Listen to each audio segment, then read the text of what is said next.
Hello, and thank you for joining me on this presentation. This is going to be a very rushed presentation because I've got such a lot of information to get into 30 minutes, and I do hope that I'm going to be able to do it.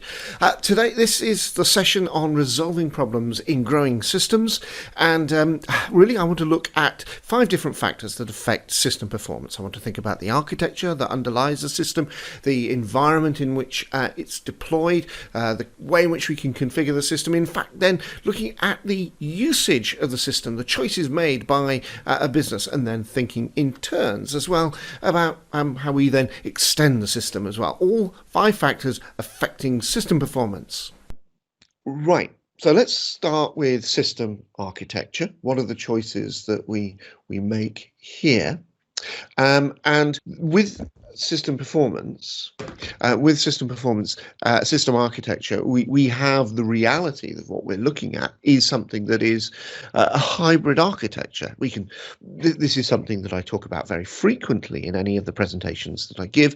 We are working with software which works with 2 separate web servers. The fact that all of the requests come in from the REST clients, the S data consumers, from the browser through a firewall onto IIS, and then it's redirected off, depending on where it is, either into the IS API extension, which is the eWare DLL, the main user interface, or whether it goes off and is redirected in requests to Apache Tomcat. Whatever we're doing, ultimately those database, those web apps and the eWare DLL, which is responsible for the generation of the user interface, for the maintenance of an application of the business rules within the system, ultimately they're going through to the database, either a connection through JDBC or a connection through to ADO to the database. And that database is responsible both for delivering the metadata which describes the system, and also the application data that obviously the user is interested in. And the choices that we make ultimately go down to how do we interact with the database. So you can see here that there are a number of different bottlenecks, or at least contention points, where there may be areas of investigation for any system performance questions. We exist within an environment that is complex, and there may actually be things that are well beyond the immediate system of the database and the application server.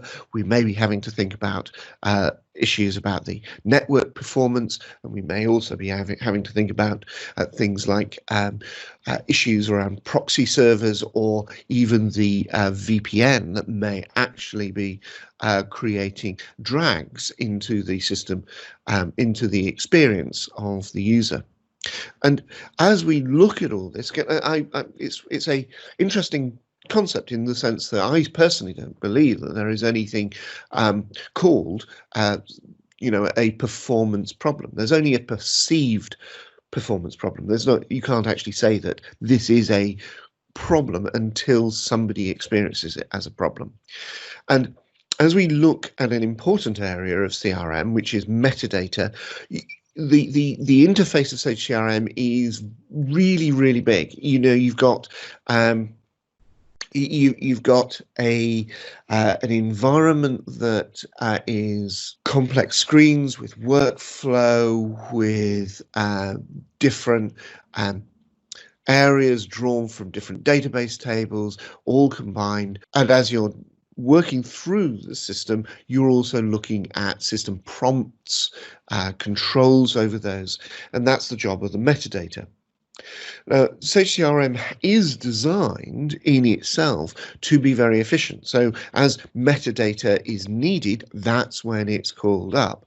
But we understand that really what is the key area for anything within Sage CRM is going to be the database. The database is, if you like, the chief bind on the experience of the user, and that includes not only the application data, but as you can see here, the question about metadata as well. Okay, so we've started to understand that we've got an application architecture which starts to identify clear areas where we can investigate. But when we come to the specific environment and how that's implemented, well, here we have some choices that can be made. We have our environment. The Sage CRM exists in a complex environment. We work with integrated systems, and I'm not going here to think about explicitly the integration with Sage accounting systems and BMS systems. But we have Sage CRM nevertheless interacting with different services like Exchange and Office 365, like with MailChimp. And we will touch on some of the choices around the networking here that we need to make. But probably the area that we need to consider most clearly is, are we meeting the hardware requirements and environmental requirements for our system? And we've got, if we think about where we are within Sage CRM, we've got a database. Sage CRM is installed on SQL Server. It's a relational database. We have a choice around the specifications for the database server. We may also have choices to be made around the application server if we are needing to separate the two into different servers, but they each have their own requirements. And then we also have some then choices to be made about scaling and how that's approached. And it's important when we are planning our system that we do this thinking in terms of not only honestly what our system usage is, and we've got lots of different users who are working with small numbers of users. For example, the typical size of the Sage CRM initial installation is between 9 and 11. They tend to grow over the years as more users are added into the system, into a particular implementation. But it might be that in some users where there's only 3 or 4 users, then you could actually be finding you can get away with using SQL Express. But as soon as you start to increase the number of users, then your demand on the system is going to be much greater. But not all users are equal. So you've got the consideration that people who are making intensive calls and updating of those communications are actually going to be more intensive users of Sage CRM and therefore the database than, say, a sales user who's on the road and is making casual inquiries 2 or 3 or 4 times a day on who they need to see and the information that they need to use. But somebody who's in a call center environment is a much more intensive user than a standard sales user, or even somebody who is a marketing user, perhaps. Marketing users have their own particular usage profile because of course, the types of work that they're going to be doing, and I'll mention that a little bit later on. But when we're thinking about usage, we also have to think in terms of invisible users.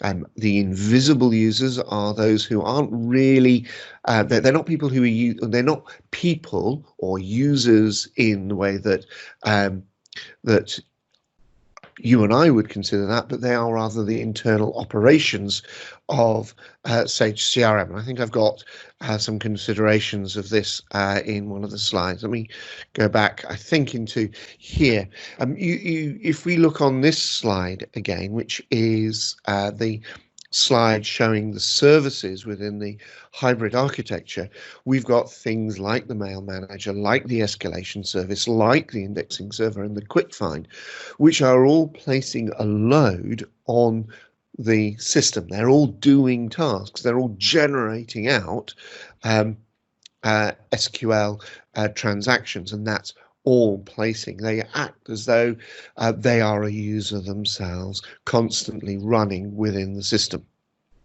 So if I think just in terms of that question about the users, include those processes almost as a user as well, as we start to think about the work that we're doing within the system.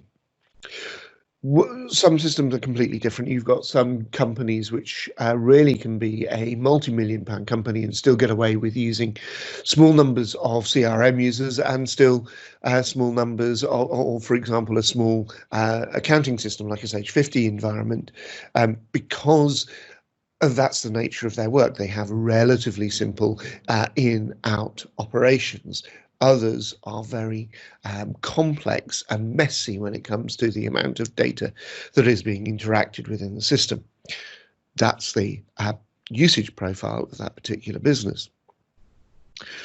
We can scale, and when we scale, we are going to be thinking in terms of how we split the number of application servers, because that's one of the congestion points as users contest to access the system. So from a load balancing perspective, we can add in application servers, and the documentation talks about that process.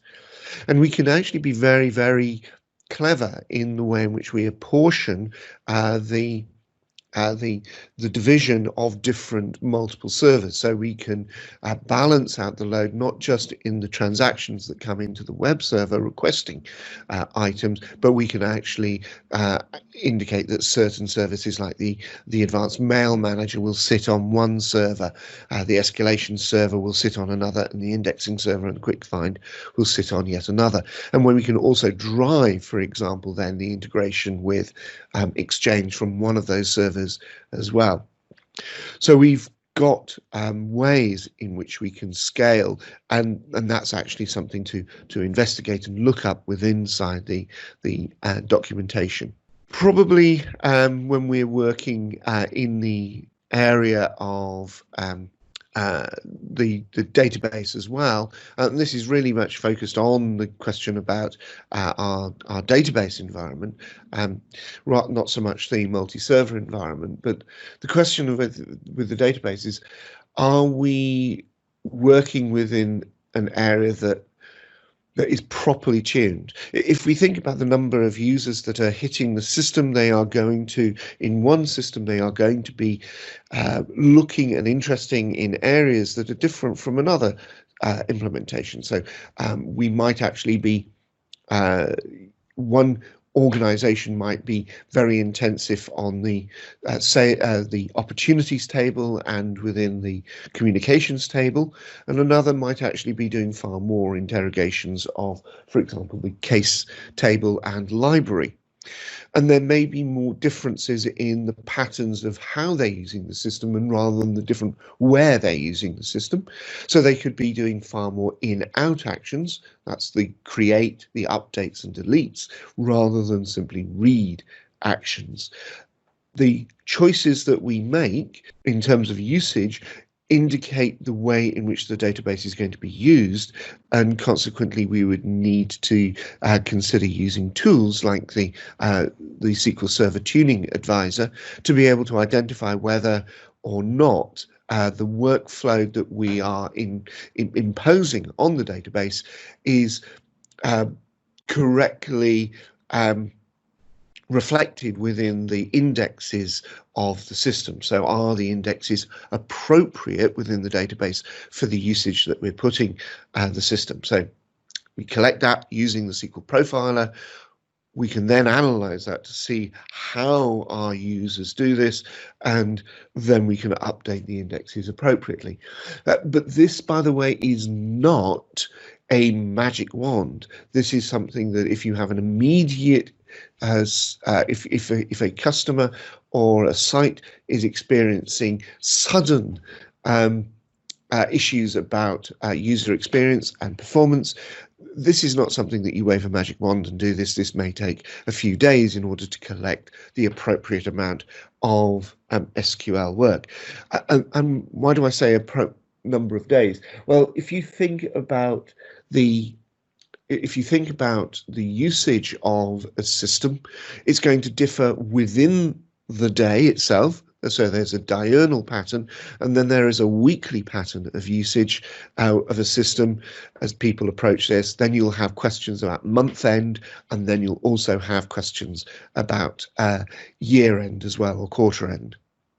So these are all questions about how we collect the appropriate SQL information in order to carry out indexing tuning. But our environment is nonetheless, whatever we're doing, it is essentially resting on the interaction through to the database. And I don't think I can stress that enough as to whatever modules you're using, ultimately you're going down into the database, and that needs to be that's the main contention point for Sage CRM. But let's look at ways in which the system administrator can make improvements to the system through configuration choices that they make. The first is that we can create an artificial anchor, a drag for ourselves, by unnecessarily logging within the system. If we think about what logging is, it's writing entries into a file, and any file system in out read write operations are going to be more intensive than say the equivalent database interaction. So if we can turn off logging and making sure that system logging is set to either off or to a minimum, then we can improve that experience. We'll just take away the fact that we're writing any system logs out. We can also help ourselves when it comes to escalation rules. Escalation rules, excuse me, escalation behavior is something that is driven within the interface by the very fact that users are logged on into the system, but there is also the escalation service, which runs continually. But if we're considering performance, we need to think about the user experience first and foremost, and this is the behavior that is driven to cause on-screen alerts to a user and to trigger behavior perhaps as a user is working within the system. And this is where there may be actually automatically data changes triggered by whatever a user does. We've got some tuning, a very important tuning option that we can make here around escalation, and this is if you consider the choices of immediate delivery versus system performance, the default in the system as you put it in into a vanilla system is actually for immediate delivery. And this means that, for example, if somebody updates an opportunity, as they click the save button, that's when the escalation rules associated with that update of the opportunity are going to be checked. And that means that there would therefore be a drag for the user as additional checks are made out. And that would not just affect that user, but also potentially other users of the system as well, as there is a momentary pause as a thread is run within the database to check the work that needs to be done. But if we leave it to system performance, it means it's aggregated to the tuning as to whatever you want within the system notification. So here you can see the system interval is at 5 minutes. That, by the way, is the minimum interval for the escalation service. But in terms of if somebody's working in the system, for those users who are working in the system, you can change the notification interval so it's every 10 minutes, for example, rather than every 5 minutes. You can also change individual rules. So if you have particular escalation rules, if you're investigating them and you find that individual escalation rules are taking some time to execute, or they themselves cause a noticeable duration in the logs, those escalation rules themselves could be changed so that they don't run every 5 minutes. Maybe they only need to run once a day. So you can change those and tune those in the individual escalation rules themselves so that they only run when they absolutely necessarily need to run. But there are some other choices that users can make to help themselves in the way in which the system is experienced and performance can be improved. This system usage is really not necessarily something that an individual user needs to think about. Rather, it is something that a system administrator can make on their behalf, working with the business analyst to understand how a business needs to operate in order to carry out tasks. And some tasks, and you can understand this, some tasks are intensely SQL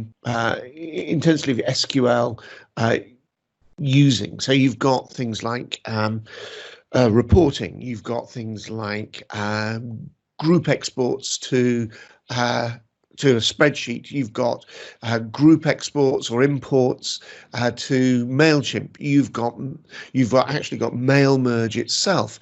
These are all going to be working with large sets of data, and you may want to work with the different teams to understand when they need to carry out certain tasks so that they can take place within a window of operation.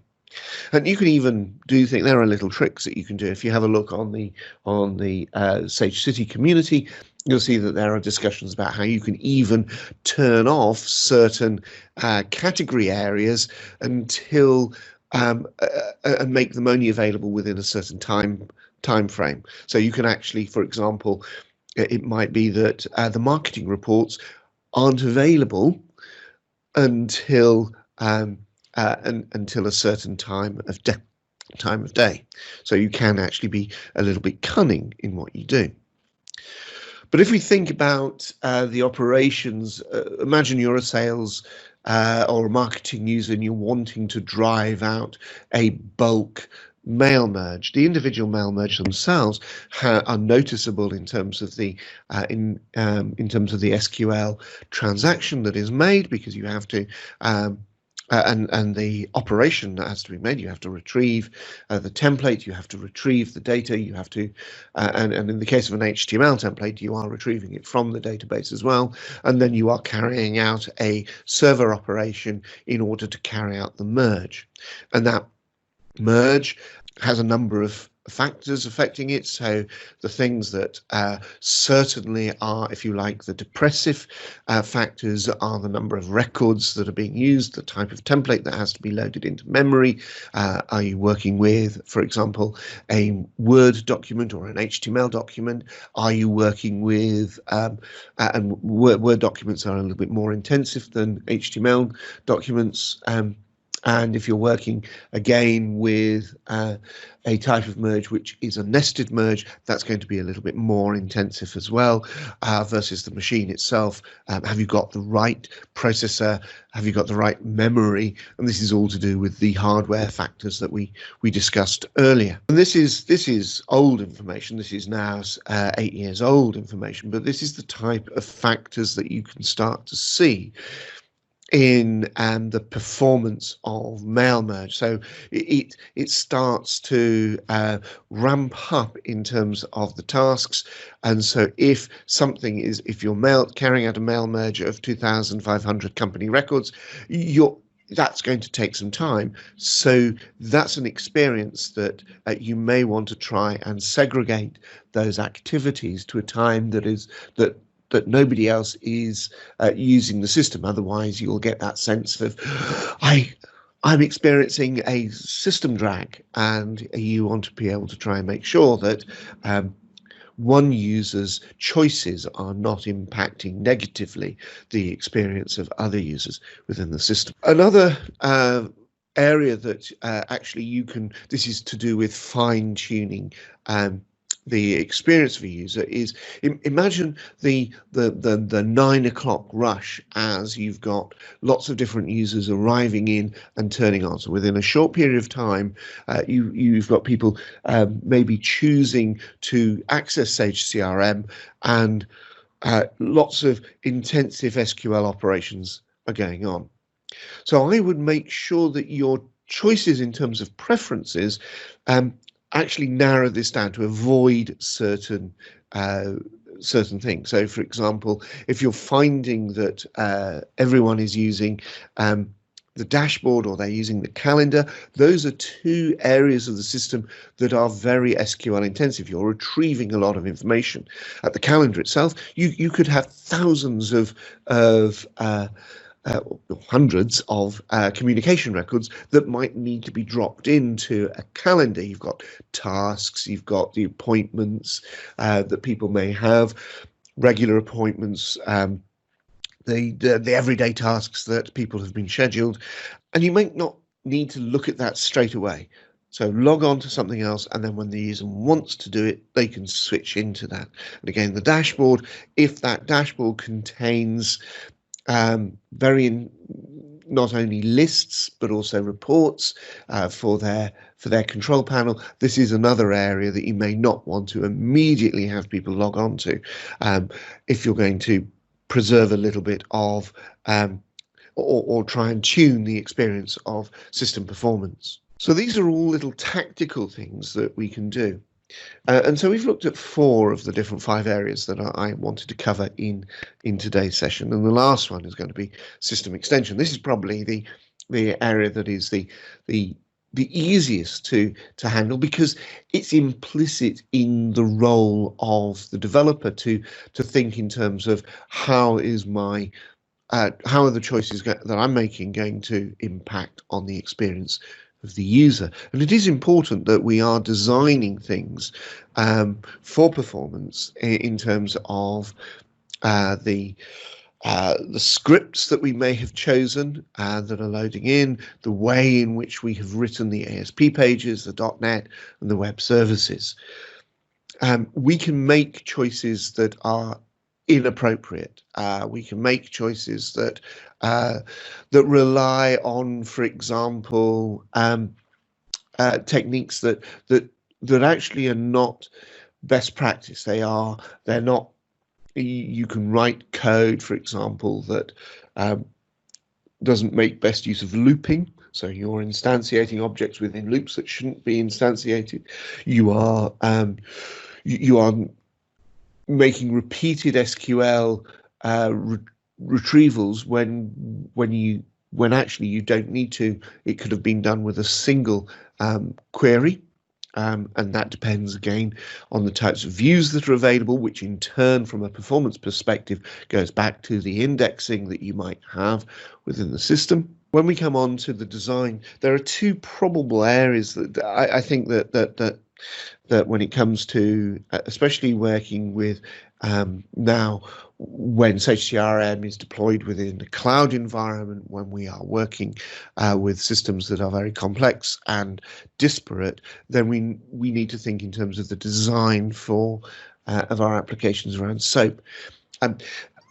So the SOAP web service is a particularly important area to think in terms of choices. This is because you've got different ways of requesting data. Any API choice that you make, whether you're dealing with the REST API or the SOAP web services, will result in a SQL query. We'll see in a moment that the REST API is far more obvious as to what you're doing. But if you're using, for example, the SOAP web service and you're making a request to retrieve data, you've got about 4 different methods you can use. And one method, if you're interested only in, for example, the information from the company, you want to retrieve the company and the company name and the company ID, then you would use a get record method rather than using a get entity record. Choosing get entity, for example, within the SOAP API would result in not only retrieving the company information, but the person information, the address information, the phone and the email information that you do not need for that particular question. So the choice that you make in terms of the API has to be thought in terms of the expense of SQL and database interaction. It's a little bit easier within the REST API because there the type of resource that you're accessing can include resources that are simply views. And or simply the entity without necessarily retrieving any child information from within that. So the load that you make when you retrieve using the REST API is by design really of the API a little bit more performant. Now, I think I've just about wrapped up what I wanted to talk about